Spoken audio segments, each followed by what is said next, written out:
আসসালামু আলাইকুম বন্ধুরা, কেমন আছো সবাই? আশা করি সবাই ভালো আছো, সুস্থ আছো। আলহামদুলিল্লাহ আমরাও খুব ভালো আছি, সুস্থ আছি। সোনালী রান্নাঘর উইথ ভিলেজ ফুড চ্যানেলে তোমাদের প্রত্যেককে স্বাগত জানাই। আজকে আমি তৈরি করেছিলাম কচুর একটা ইউনিক রেসিপি। জানি না কে কে এই রেসিপিটা খেয়েছো, কিন্তু আমাদেরকে খেতে খুবই টেস্টি লাগে, তার জন্যই কিন্তু তোমাদের সঙ্গে শেয়ার করেছি। তো আজকের রেসিপিটা হচ্ছে কচু দিয়ে টমেটো দিয়ে একটা রেসিপি। আর এই রেসিপিটা খুব তাড়াতাড়ি তৈরি হয়ে যায় আর খেতেও খুব সুন্দর লাগে। আর দেখেই বুঝতে পারছো যে কতটা সুন্দর লাগছে দেখতে। আর দেখতে যতটা সুন্দর লাগছে খেতে তার থেকে দ্বিগুণ ভালো লাগে। তো চলুন দেখে নেওয়া যাক কীভাবে আমি এই রেসিপিটা তৈরি করি। আর A to Z সব কিছুই আপনাদেরকে দেখাবো। তো প্লিজ একটু ধৈর্য ধরে ভিডিওটা দেখবেন, স্কিপ করবেন না। আর যদি ভিডিওটি ভালো লাগে অবশ্যই লাইক শেয়ার কমেন্ট করে দিতে ভুলবেন না। তো চলুন দেখে নেওয়া যাক কীভাবে তৈরি করেছি।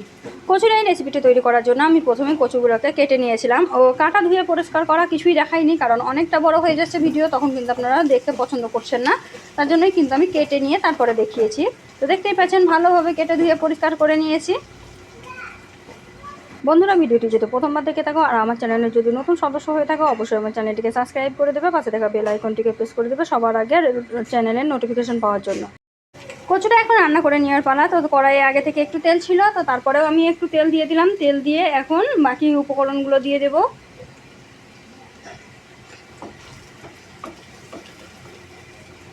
এখানে আদা রসুন আর পেঁয়াজের পেস্ট আছে, খুব অল্প পরিমাণে দিয়েছি, যেহেতু এটা আমি টমেটো দিয়ে রান্না করব, তাই অল্প পরিমাণে মশলা দিয়ে রান্না করব। খুব বেশি পরিমাণে মশলা দিব না, আর এখনকার কিন্তু খুব বেশি পরিমাণে মশলা খাওয়াও ঠিক না। তো মশলাটা আমি একটু লাল লাল করে ভেজে নেব। তো দেখতেই পাচ্ছেন মশলাটা কিন্তু অল্প পরিমাণে ছিল, তাই তাড়াতাড়ি ভাজা হয়ে গেছে। আর এখন আমি এর মধ্যে দিয়ে দিলাম হলুদ গুঁড়ো। হলুদ গুঁড়ো দিয়ে ভালোভাবে মিক্সড করে নিচ্ছি।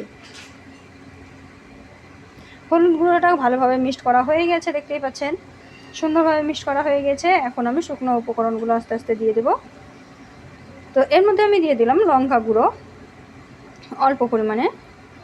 মশলার যে চামচগুলো হয় সেই চামচের 4 ভাগের 1 ভাগ দিয়েছি, খুব কম পরিমাণে দিয়েছি, কারণ এখানে আমি বলে দিয়েছি অল্প পরিমাণের মশলা ব্যবহার করব, তাই অল্প পরিমাণেরই মশলা ব্যবহার করব। তারপরে আমি এখানে দিয়ে দিলাম কচু। কচু দিয়ে ভালোভাবে মাখিয়ে নেব।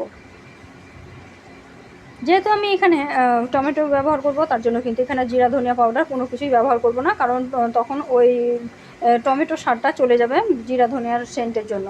তো তার জন্য আমি জিরা ধনিয়া এখানে ব্যবহার করিনি। তারপরে আমি এখানে দিয়ে দিলাম স্বাদ মতো লবণ, দিয়ে ভালোভাবে কচুর সঙ্গে মশলাগুলোকে আমি কষিয়ে নেব।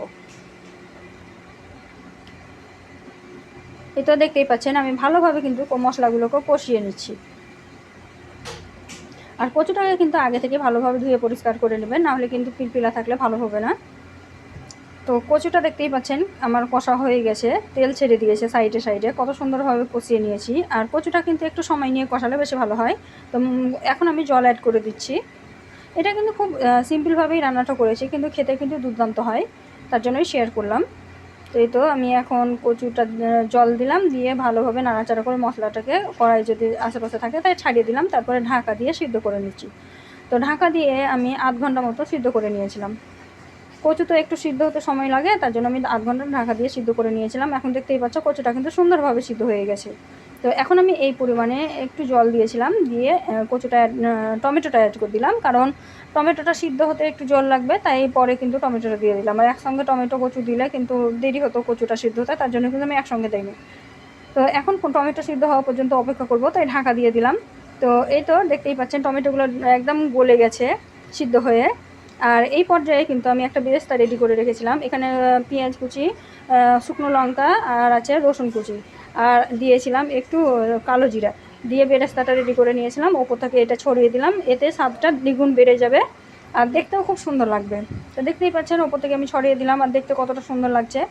আর এটা কিন্তু ডেকোরেশন করার জন্য ওপর থেকে আমি কিছুটা পরিমাণে ধনিয়া পাতা কুচি ছড়িয়ে দিয়েছিলাম। এটা দেখতেই পাচ্ছেন ধনিয়া পাতাগুলো আমি ছড়িয়ে দিলাম। তো যদি আপনাদের হাতের কাছে না থাকে তাহলে কিন্তু স্কিপ করে যাবেন, দরকার নেই দেওয়ার, কিন্তু যদি দেন তো বেশি ভালো লাগবে। আর এমনিতেই কচু তরকারিটা কিন্তু খুবই টেস্টি হয়, তো না দিলেও কোনো ব্যাপার নাই। তো ভিডিওটি কেমন লাগলো কমেন্টে জানাতে ভুলবেন না। আর রেসিপিটি যদি ভালো লেগে থাকে অবশ্যই লাইক শেয়ার কমেন্ট করে দেবেন। আপনাদের একটা লাইক আমাদেরকে মোটিভেট করে নিত্য নতুন রেসিপি তৈরি করার আগ্রহ বাড়িয়ে দেয়। তো দেখতেই পাচ্ছেন কালারটা কতটা সুন্দর এসেছে। তো এই রেসিপিটা যদি আপনাদেরকে ভালো লেগে থাকে অবশ্যই একটা শেয়ার করে দেবেন। এখন আমি বিদায় নিচ্ছি, দেখা হবে এই ধরনেরই আরও নিত্য নতুন ভিডিও নিয়ে। পরবর্তী ভিডিওতে। ততক্ষণ সবাই ভালো থাকবে, সুস্থ থাকবে, আর আমার জন্য একটু দোয়া করবে। দেখো, দেখতেই পাচ্ছ ঠান্ডা হওয়ার পরে আরোটা সুন্দর লাগছে, কতটা সুন্দর লাগছে।